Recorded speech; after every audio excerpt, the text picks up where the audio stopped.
একটা দুঃসংবাদ আছে। যারা আমাকে ভেঙে চুরে টুকরো কাচের মতো ছড়িয়ে দিতে চেয়েছিল তাদের জন্য।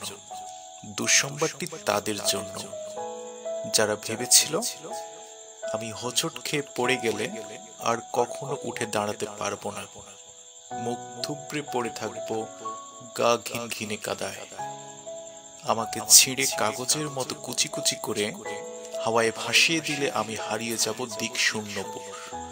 যে আমাকে টেনে হিঁচড়ে নামিয়ে নিতে চেয়েছিল অতলান্তিক বিশদ সমুদ্রে, ডুবিয়ে দিতে চেয়েছিল এক পৃথিবী বিবমিশায়, যে আমাকে অযুত রাতের কান্না লিখে দিয়ে বুকের ভেতর খুঁড়ে দিতে চেয়েছিল শ্যাওলা জমা স্যাঁতস্যাঁতে এক মজ্জা পুকুর, যে আমাকে দুঃখ দিয়ে পুড়িয়ে উড়ে দিতে চেয়েছিল ছাইয়ের মতো, তাদের জন্য দুঃসংবাদ।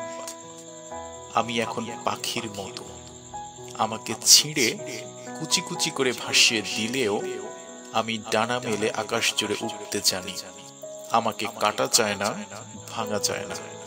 আমি এখন জলের মতো, ভেসে যেতে যেতেও হঠাৎ জলোচ্ছ্বাসে ভাসিয়ে দিতে আমিও জানি ছড়িয়ে থাকা টুকরো কাঁচের শরীর থেকে দুফলা এক ছুরি হতে। এই যে মানুষ দুঃখ দিতে দক্ষ ভীষণ, সেও জানুক আমি এখন হাসতে জানি। শ্যাওলা জমা পুকুর জুড়ে আমিও এখন রোদের মতো ভাসতে জানি। প্রস্থানের গল্প লিখেও ইচ্ছে হলেই আবার ফিরে আসতে জানি। আমি এখন পুড়ে যাওয়া ছাইয়ের ভেতর জেগে ওঠা ফিনিক্স পাখি। আমি এখন মৃত্যু মেরে বাঁচতে জানি।